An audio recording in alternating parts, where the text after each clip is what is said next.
कुरुक्षेत्र की उस निर्जन भूमि पर, जहाँ खून की नदियाँ अभी सूखी भी नहीं थीं, एक योद्धा बाणों के समुद्र में लेटा हुआ था।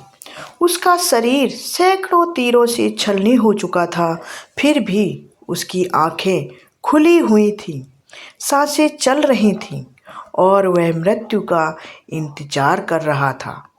नाम था उसका भीष्म पितामह। महाभारत का सबसे कठोर, सबसे प्रतिज्ञाबद्ध और सबसे रहस्यमयी पात्र थे। इच्छा मृत्यु का वरदान उन्हें मिला था। उन्होंने तुरंत प्राण नहीं त्यागे, फिर भी, क्योंकि उन्हें इच्छा मृत्यु का वरदान मिला था। 58 दिन, पूरे 58 दिन तक बाणों की सैया पर लेटे रहे, दर्द की हर लहर को सहते हुए, शरीर की आग में जलते हुए, लेकिन प्राणों को रोके रखा। आखिर उन्होंने ऐसा क्यों किया? क्या इतनी भयानक पीड़ा सहने के बावजूद कोई इंसान इतना लंबा इंतजार कर सकता है? क्या था वो आध्यात्मिक रहस्य जो उन्हें उत्तरायण तक रोक कर रखे था? और आखिरकार जब उन्होंने प्राण त्यागे तो दुनिया को क्या अमूल्य खजाना देकर गए हैं? दोस्तों, आज हम उस अनकहे, अनसुने और हैरान करने वाले सफ़र पर चलेंगे। एक ऐसे सफ़र पर जहां एक महान योद्धा ने मौत को भी अपनी शर्तों पर बुलाया, जहां दर्द को योग बना दिया और अंतिम सांस तक ज्ञान की ज्योति जलाए रखी। तो तैयार हो जाइए, क्योंकि ये कहानी सिर्फ महाभारत की नहीं है, बल्कि जीवन, मृत्यु, कर्म, मोक्ष और अनंत काल की है। तो वीडियो को अंत तक जरूर देखिएगा। पसंद आए तो लाइक कीजिएगा, शेयर कीजिए और चैनल को सब्सक्राइब कर लीजिए, क्योंकि हम ऐसे ही महाभारत के रहस्य आपके लिए लेकर आते हैं। तो सबसे पहले जानते हैं कि भीष्म कौन थे। एक ब्रह्मचारी योद्धा की अनकही तपस्या को जानते हैं। कल्पना कीजिए, हस्तिनापुर के राजा शांतनु एक दिन गंगा के किनारे घूम रहे हैं। उनकी नज़र पड़ती है एक दिव्य स्त्री पर जो गंगा देवी थी। शांतनु उन पर मोहित हो जाते हैं, लेकिन गंगा शर्त रखती है कि मैं आपकी पत्नी बन सकती हूँ, लेकिन आप कभी मेरे फैसलों पर सवाल नहीं उठाएंगे। शांतनु मान जाते हैं। फिर एक एक करके उनके 7 पुत्र होते हैं और गंगा पुत्रों को जन्म देती है और जन्म देने के बाद नदी में बहा देती है। 8वें पुत्र को जब बहाने लगती है तो शांतनु रोक लेते हैं। कहते हैं गंगा कहती है, ये बच्चा देवव्रत है, लेकिन अब मैं चली जाऊंगी। इसे पालना तुम्हारा काम है, क्योंकि तुमसे मैंने वो लिया था कि आप मुझे टोकेंगे नहीं, और अब आपने टोक दिया है। देवव्रत बड़े होते हैं, वे अद्भुत योद्धा, विद्वान और ब्रह्मचारी बनते हैं। फिर एक दिन शांतनु सत्यवती नाम की मछुआरी कन्या से प्रेम कर बैठती हैं, लेकिन सत्यवती के पिता शर्त रखते हैं कि तुम्हारा पुत्र ही राजा बनेगा। यहाँ आता है भीष्म का सबसे बड़ा बलिदान। भीष्म, जो कि देवव्रत, अपने पिता की खुशी के लिए आजीवन ब्रह्मचर्य की प्रतिज्ञा ले लेते हैं। मैं कभी विवाह नहीं करूंगा और सिंहासन का लोभ कभी नहीं करूंगा, ऐसा वो प्रतिज्ञा ले लेते हैं और पिता प्रसन्न होकर उन्हें इच्छा मृत्यु का वरदान दे देते हैं। बोलते हैं कि बेटा, तुम जब चाहोगे तभी मृत्यु तुम्हें छू सकेगी। उसी दिन से देवव्रत भीष्म बन गए। उनकी प्रतिज्ञा भी से स्वर्ग भी थर्रा उठा। भीष्म मतलब भयंकर, लेकिन ये भय उनकी तपस्या और कर्तव्य निष्ठा का था। अब चलते हैं महाभारत के 10वें दिन के युद्ध पर, जब बाणों ने आसमान को ढक दिया। कुरुक्षेत्र का मैदान, 18 अक्षौहिणी सेना, लाखों योद्धा। भीष्म पितामह कौरवों की सेना का सेनापति बने। उन्होंने पांडवों को भारी नुकसान पहुंचाया। 9 दिन तक उनका प्रचंड रूप देखकर पांडव पक्ष कांप उठा।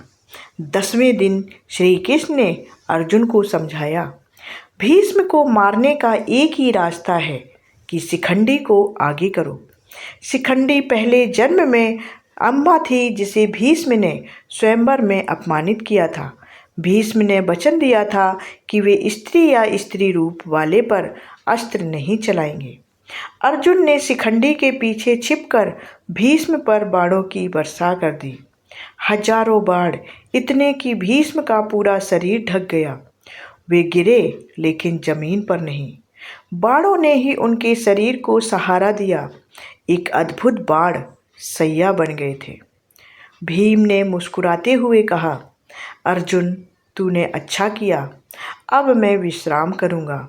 लेकिन मृत्यु नहीं आई। शरीर छलनी था, खून बह रहा था, दर्द असहनीय था। फिर भी उन्होंने अपने प्राण नहीं छोड़े। चलते हैं 58 दिनों के इंतजार कर। युद्ध खत्म हो गया, पांडव जीत गए, युधिष्ठिर राजा बने, लेकिन भीष्म अभी भी बाणों पर लेटे हुए थे। कुल 18 दिन। कुछ ग्रंथों में 51 रातें लिखी हुई हैं, लेकिन यहाँ पर 58 दिन बताए हैं मैंने। क्यों आखिर 58 दिन तक वो लेटे रहे? क्योंकि युद्ध के 10वें दिन सूर्य दक्षिणायन में था। शास्त्र कहते हैं कि दक्षिणायन देवताओं की रात्रि है। उस समय शरीर त्यागने से आत्मा को अंधकारपूर्ण मार्ग से गुजरना पड़ता है। पुनर्जन्म का चक्र जारी रह सकता था, जबकि उत्तरायण देवताओं का दिन है। सूर्य उत्तर की ओर मुड़ता है। मकर संक्रांति के आसपास या शीतकालीन विषुव के बाद का समय। उत्तरायण में मरने वाले को देवयान मार्ग मिलता है। सीधा स्वर्ग या मोक्ष की प्राप्ति होती है और पुनर्जन्म से मुक्ति मिल जाती है। भीष्म जानते थे कि उनके पास इच्छा मृत्यु का वरदान है। वे प्राण शक्ति को अपनी इंद्रियों में, खासकर आँखों में रोक सकते थे। योग बल से उन्होंने शरीर की पीड़ा को पार कर लिया। वे पूरी तरह सचेत रहे, ना नींद आई और ना बेहोश हुए। कल्पना कीजिए उस दृश्य को जहाँ ठंडी हवाएं हैं, खुले आसमान के नीचे बाणों की चुभन हर पल मिल रही है। कीड़े मकोड़े, धूप की तपिश, रात की सर्दी, सब कुछ था। और एक 150 वर्षीय महान आत्मा बिना हिले डुले लेटी हुई है। सामान्य इंसान के लिए तो एक दिन भी असंभव है ये कार्य। भीष्म ने योगिक शक्ति से अपनी इंद्रियों को वश में किया था। उन्होंने साबित कर दिया कि मन शरीर की पीड़ा से परे हो सकता है। ये कोई साधारण सहन शक्ति नहीं थी, ये आध्यात्मिक विजय थी। अब जानते हैं बीच में दिया गया अमूल्य ज्ञान, यानी कि 58 दिन तक जब भीष्म बाणों की सैया पर लेटे थे तो उन्होंने इन दिनों में अमूल्य ज्ञान दिया था, उसके बारे में जानते हैं। राजधर्म और विष्णु सहस्त्र नाम, इन 58 दिनों में भीष्म ने कुछ नहीं किया। नहीं, ऐसा नहीं था। उन्होंने युधिष्ठिर को राजधर्म का पूरा उपदेश दिया कि कैसे राजा को प्रजा का पालन करना चाहिए। न्याय, दान, युद्ध नीति, अर्थनीति, आपातकाल में क्या करना चाहिए, सब कुछ ज्ञान युधिष्ठिर को दिया। शांति पर्व में ये विस्तार से वर्णित है कि सबसे बड़ा तोहफा विष्णु सहस्त्र नाम का दिया।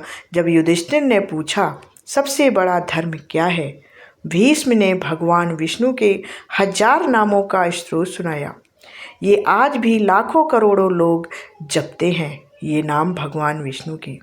भीष्म चाहते थे कि उनकी मृत्यु तब हो जब वे पूर्ण रूप से सचेत और ज्ञान से भरे हों। उन्होंने आखिरी सांस तक अपना कर्तव्य निभाया। अब चलते हैं उस आखिरी दिन के बारे में जानते हैं। जब सूर्य उत्तरायण हुआ, भीष्म ने कहा, अब समय आ गया है। श्री कृष्ण और पांडव वहाँ मौजूद थे। भीष्म ने आखिरी बार सबको आशीर्वाद दिया, श्री कृष्ण के चरणों में मन लगाया और शांतिपूर्वक प्राण त्याग दिए। मान्यता है कि उन्हें मोक्ष मिला, वे पुनर्जन्म के चक्र से मुक्त हो गए।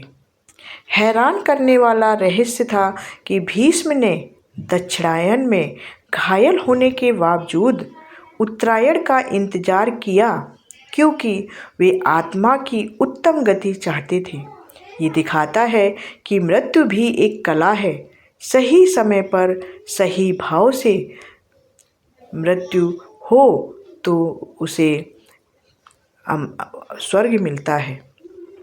इस कहानी से हमें सीख मिलती है कि प्रतिज्ञा की शक्ति, कर्तव्य और त्याग, शरीर से परे आत्मा की शक्ति का और मृत्यु को भी आध्यात्मिक अवसर बनाना, ये हमें इस कहानी से सीख मिलती है।